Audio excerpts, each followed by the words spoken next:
এবার ঈদে বাংলাদেশের প্রেক্ষাগৃহে মুক্তি পেয়েছে শাকিব খান অভিনীত তুফান ছবিটি। নির্মাতা রায়হান রাফি পরিচালিত এই ছবিটি নিয়ে দর্শকদের মাঝে দেখা গিয়েছে মিশ্র প্রতিক্রিয়া। কেউ বলেছিলেন ছবিটি নকল, আবার কেউ বলেছিলেন আন্তর্জাতিক মানের সিনেমা তুফান।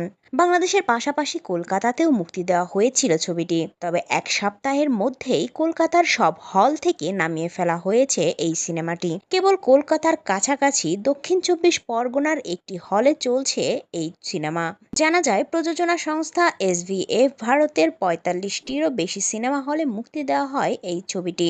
এর প্রায় সবই ছিল কলকাতার হল। কলকাতার হল মালিকরা বলছেন, এই সময়ে দাঁড়িয়ে প্রসেনজিৎ দেবজিতের ছবি দর্শক পায় না, সেখানে শাকিব খান তো দূরের কথা। বাংলাদেশে তার জনপ্রিয়তা আকাশছোঁয়া হলেও কলকাতায় তার ভক্তের সংখ্যা নেহাতি হাতে গোনা।